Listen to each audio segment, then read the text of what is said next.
effectively in the global economy, we need the best educated workforce in the world. There is something very and profoundly wrong when hundreds of thousands of bright young people in Oklahoma and my state and all over this country have the ability and the desire and the qualifications to get a college degree, but they can't go to college for one reason: their families lack the funds.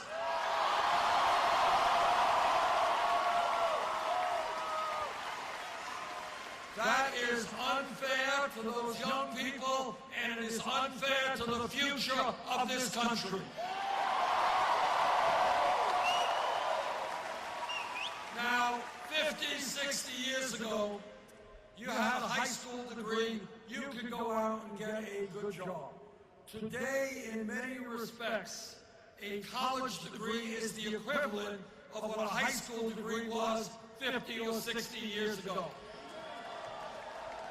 It seems to me, therefore, that when we talk about public education in the year 2016, it is not good enough to talk about first grade through 12th grade.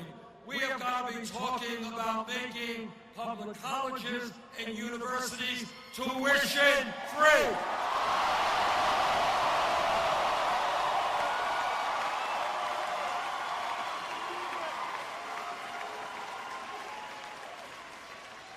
And the other part of that equation is that millions of our people today are being crushed by outrageously high levels of student debt. Anybody here with student debt? Oh, okay. I have talked to people all over this country, 30,000 in debt, 50,000, 100, talked to a doctor, graduated medical school, 300,000, talked to a dentist, graduated dental school, $400,000 in debt. My friends, this is crazy stuff. People should not be punished for getting an education. They should be rewarded for getting an education.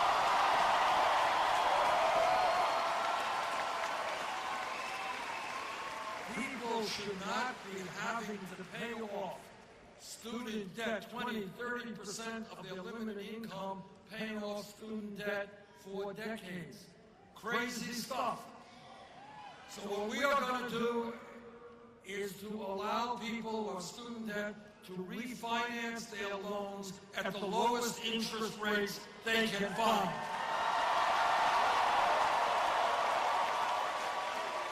Significantly reducing student debt in America. Now, people say to me, and I hear this every day, hey, Bernie, you're Santa Claus, you're giving away free tuition in public colleges, you want to lower student debt. How are you going to pay for it? Well, let me tell you how we're going to pay for it. We're going to pay for it by imposing a speculation tax on Wall Street.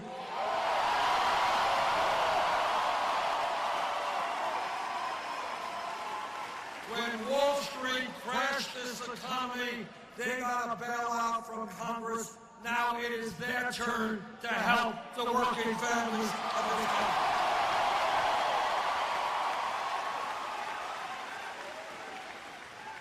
Now, I recognize that I am in Oklahoma, and I recognize that not everybody in this state will agree with me. But let me tell you something that I believe very strongly. I am a member of both the Senate Environmental Committee and the Senate Energy Committee.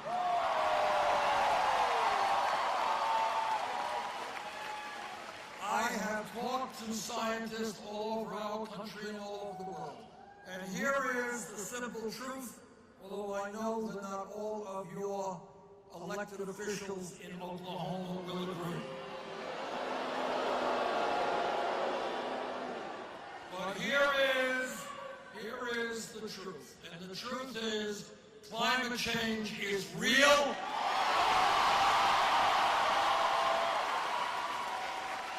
Climate change is caused by human activity. Climate change is already causing devastating problems in our country and around the world. And in my view, we have got to stand up to the fossil fuel industry.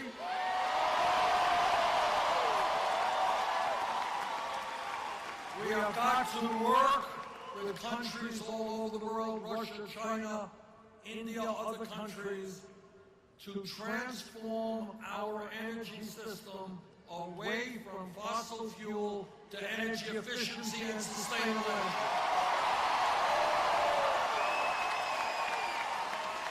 Now, I have introduced legislation that would do that, and included in that legislation is the understanding that many workers may be hurt by that transition. We have got to protect those workers and make sure they get good jobs.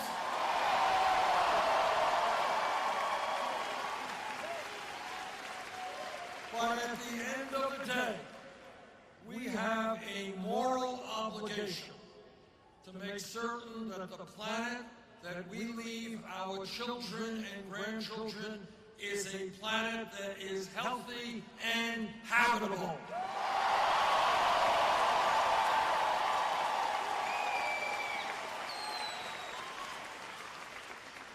Now, during this campaign, I have been criticized for many, many things. Every day, 5 times a day, and that's great. Love it. Doesn't bother me. And one of the areas that I have been criticized for is saying that I believe our great country should do what every other major country, England, France, Germany, Italy, Holland, Scandinavia, Canada, all of these countries, every major country on earth guarantees health care to all of its people.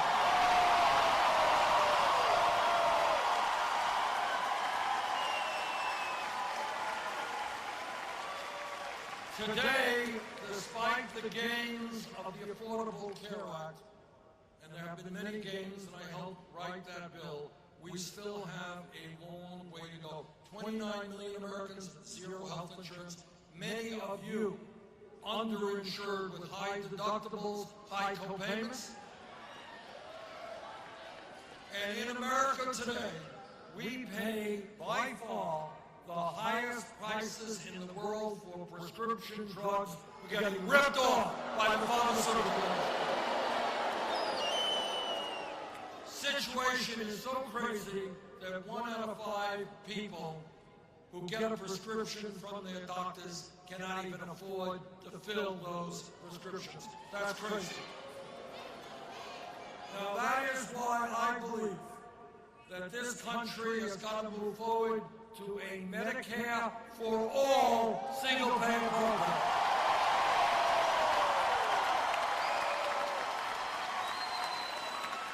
Today, we spend far more per capita on health care than do the people of any other country, almost 3 times more than the British, 50% more than the French, far more than the Canadians. If we move to a Medicare for all system, we can provide quality care to all of our people and save the middle-class families thousands of dollars a year on their health care costs.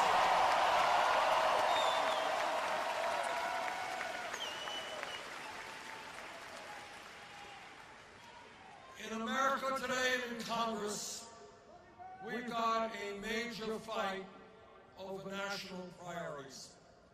My Republican friends think that it's a great idea to give tax breaks to billionaires and then cut programs that the middle class and working people desperately need. Our Republican friends think that we should make it harder for young people to get to college, not easier.